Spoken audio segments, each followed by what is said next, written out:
Connected with आव्यूह या matrix की जीवित प्रश्नावली का क्वेश्चन नंबर 7 है।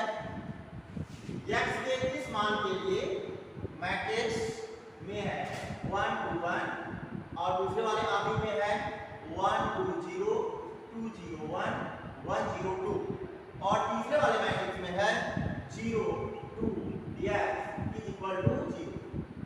तो यहाँ पर क्या करना है, यहाँ पर इस मान x की वैल्यू को ज्ञात करना है। और बाएं पक्ष में देखा जाए यहाँ पर तीन मैट्रिक्सों का गुणनफल है। आपको हम गुणनफल के लिए बताए हैं कि किन्हीं दो मैट्रिक्स किन्हीं दो आव्यूह का गुणन आप कब कर सकते हो कि जब पहले वाले आव्यूह में स्तंभों की संख्या और दूसरे वाले आव्यूह में पंक्तियों की संख्या के इक्वल हो तो गुणन संभव है, नहीं तो गुणन संभव नहीं। हम यहाँ पर इस्तेमाल x की वैल्यू ज्ञात करने के लिए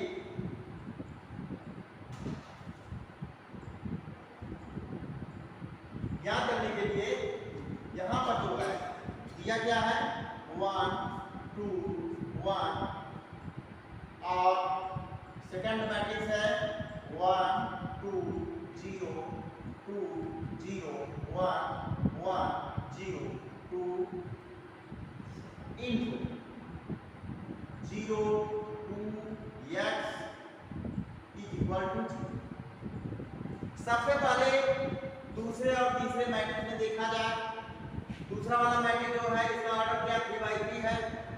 तीसरा जैसे तीसरे वाले मैट्रिक्स में क्या है तीन पंक्तियां हैं स्तंभ 1 है, तो देखा जाए कि दोनों का ऑर्डर देखो 3/3 और 3/1 गुणन संभव है।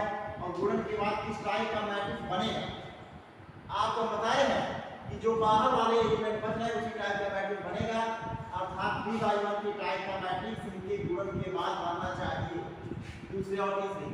और 3/1 के टाइप का मैट्रिक्स कौन है, यही है इस टाइप का, केवल एक ही कॉलम में बनना चाहिए।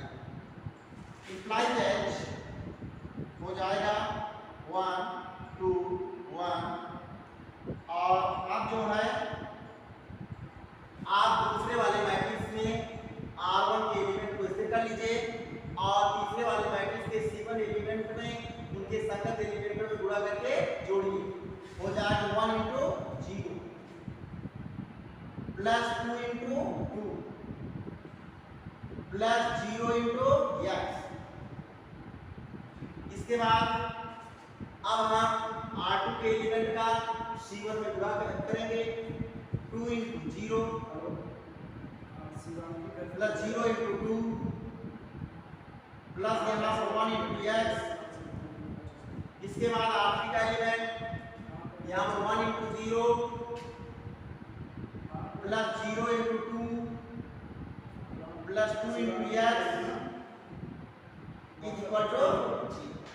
हमने क्या किया, हम जो है दूसरे और तीसरे मैट्रिक्स का गुणनफल हम गुणन क्या कर लिए। अब बेटा इसको आप भी कर लीजिए, हो जाएगा क्या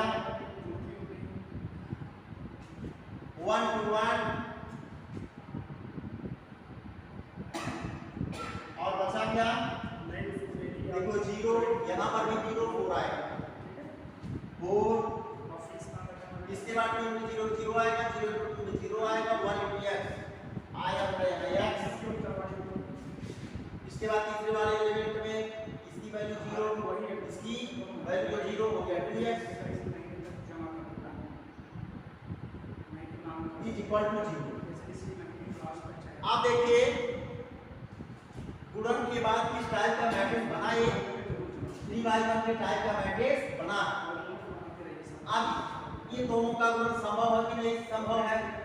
देखिए पहले वाले मैट्रिक्स में एक पंक्त है 3 स्तंभ, देखो इसमें क्या एक पंक्त और 3 कॉलम है और दूसरे वाले में 3 पंक्तियां और कॉलम कितने हैं यहाँ पर 1 है। देखो गुणन यहाँ संभव है। और गुणन के बाद 1/1 केवल एक ही एलिमेंट बनना चाहिए, केवल एक ही एलिमेंट आएगा।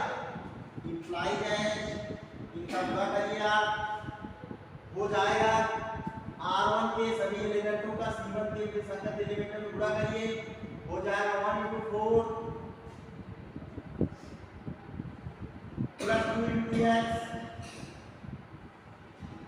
Plus 1 into 2x is equal to 0। इसको आप ठीक कर लीजिए। आएगा क्या? आएगा यहाँ पर 4 plus 2x plus 2x is equal to 4। तो कितना आ गया? 4x plus 4 is equal to 0। ध्यान दीजिए, अगर केवल किसी मैट्रिक्स में एक ही एलिमेंट है तो उस मैट्रिक्स का मान उस एलिमेंट के ऊपर होता। तो जैसे यहाँ पर एक तत्व और एक कॉलम है तो इसका रिजल्ट जो है इसी एलिमेंट के ऊपर हो जाएगा। आया क्या?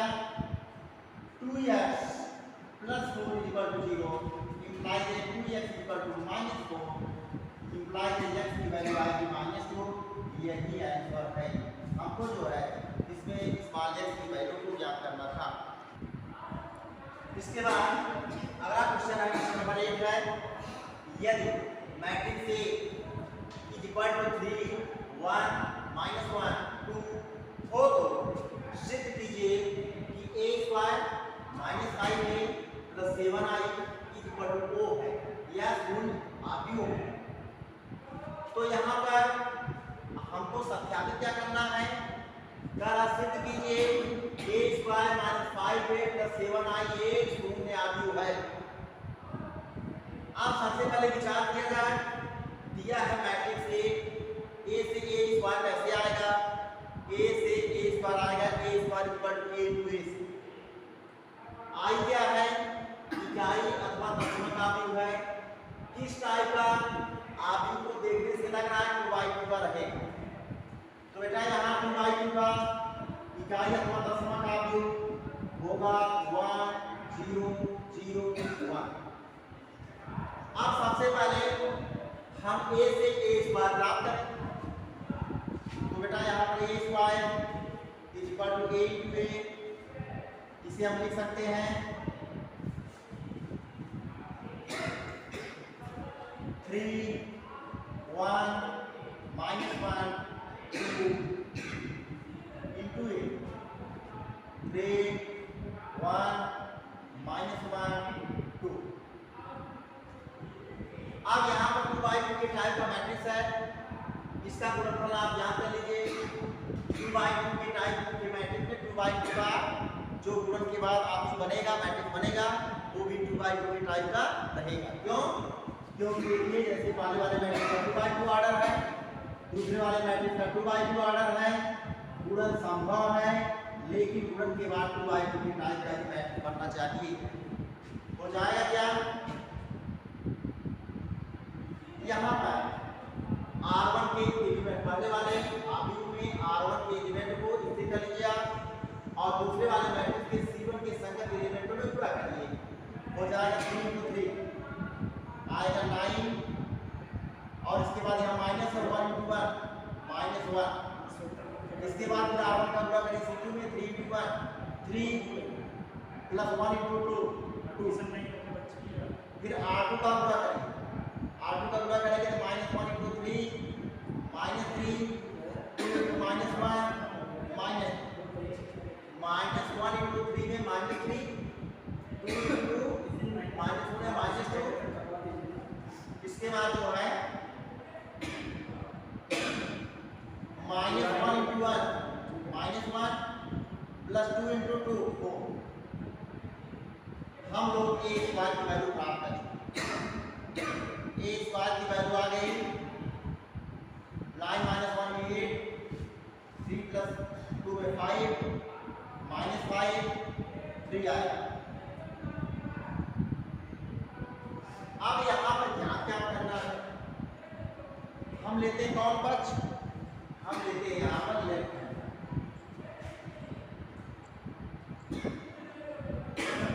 क्योंकि हमको सत्यापित करना है a square -5 plus 7i is equal to एक शून्य आव्यूह है, एक 0 आव्यूह है, O के इक्वल है। तो यहाँ पर a स्क्वायर -5a प्लस 7 आ जाएगा क्या?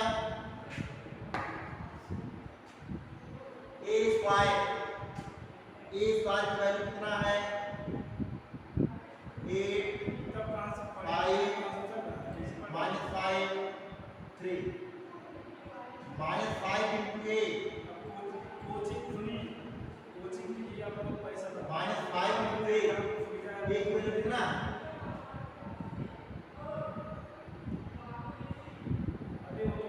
3 1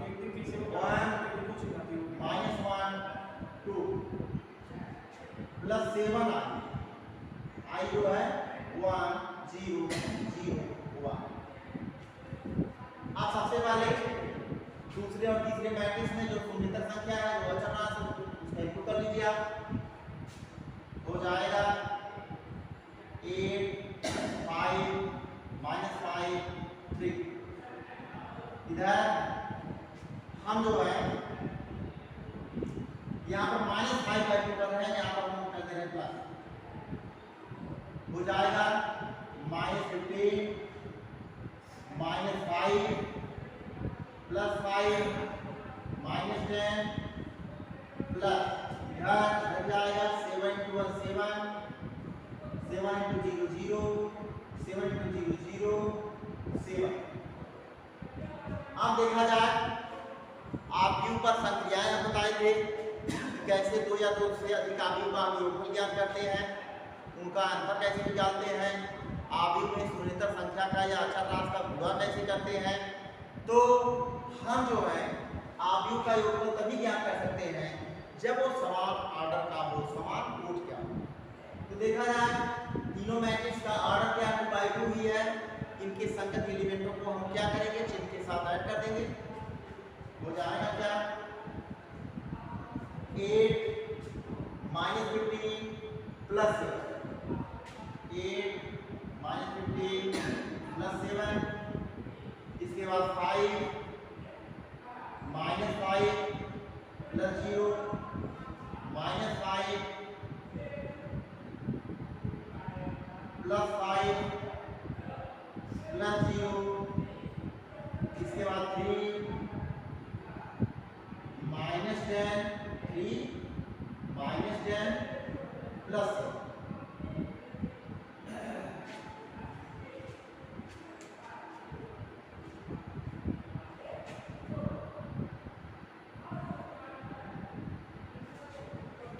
आ जाएगा क्या लेफ्ट हैंड साइड आ रहा है।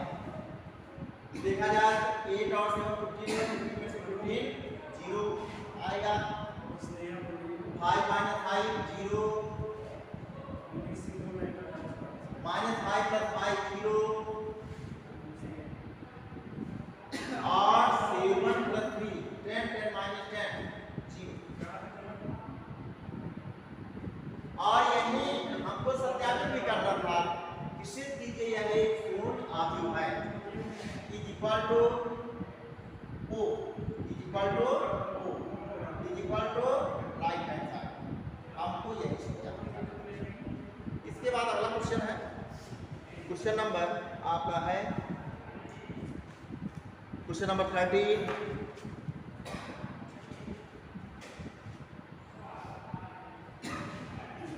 क्वेश्चन नंबर 13 में है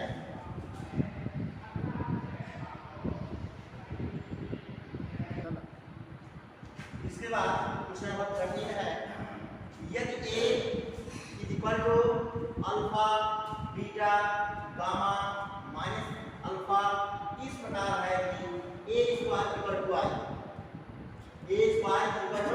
i, तो इसमें जो विकल्प है ए वाला विकल्प 1 plus alpha square plus beta gamma equal to 0।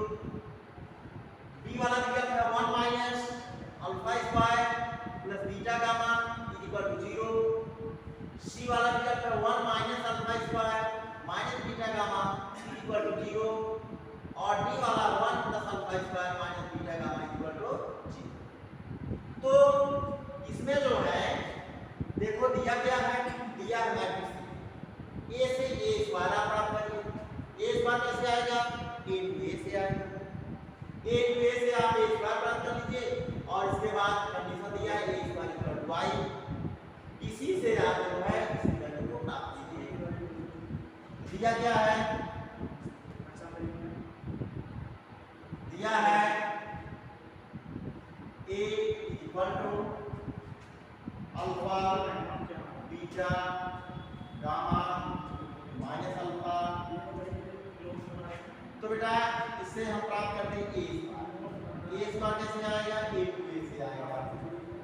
तो यहाँ पर देखो alpha beta gamma minus alpha into a alpha beta gamma minus alpha. अब यहाँ पर R1 के एलिमेंट को स्थिर कर लीजिए और दूसरे वाले मैट्रिक्स के संगत एलिमेंटों में पूरा करिए आप स्तंभों में, हो जाएगा अल्फा इंटू अल्फा,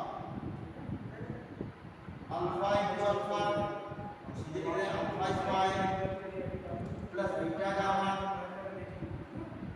फिर आप इसका गुणा करें इसमें अल्फा बीटा और यहाँ पर minus beta alpha minus beta alpha. फिर इसके बाद हम चलते हैं R2 में gamma alpha minus alpha gamma alpha minus alpha gamma. इसके बाद gamma beta plus alpha square. ये वैल्यू हम लोग प्राप्त किए क्या, ए स्क्वायर। परंतु यहाँ दिया कंडीशन दिया क्या है, परंतु ए स्क्वायर इक्वल टू आई। बेटा यहाँ ए स्क्वायर की वैल्यू आप रखिए क्या है, alpha square plus beta gamma. और यहाँ पर ध्यान दीजिए ए स्क्वायर इक्वल टू कितना प्राप्त करिए, alpha square plus beta gamma. इसमें जीरो आ गया, alpha beta minus beta alpha zero हुआ, gamma alpha minus alpha gamma zero हुआ। और यहाँ भी alpha square plus beta gamma आता। अब यहाँ पर alpha square plus beta gamma zero zero, alpha square plus beta gamma is equal to I. I को क्या है, इकाई दशमलव आव्यूह है 1 0 0 1। अब देखा जाए दोनों पक्ष समान ऑर्डर के हैं, आव्यूह की समानता से उनके संगत अवयवों की तुलना कर सकते हैं। दोनों पक्षों की तुलना करने पर क्या आएगा, ध्यान दिया जाए तो यहाँ पर जैसे बाएं पक्ष में alpha square plus beta gamma, R1 का पहला एलिमेंट क्या है, alpha square plus beta gamma है, और दाहिने पक्ष में R1 का पहला एलिमेंट 1। तो यहाँ पर alpha square plus beta gamma equal to 1। अगर जैसे R2 में तुलना करते हैं तो R2 का दूसरा एलिमेंट भी वही है, alpha square plus beta gamma equal to 1।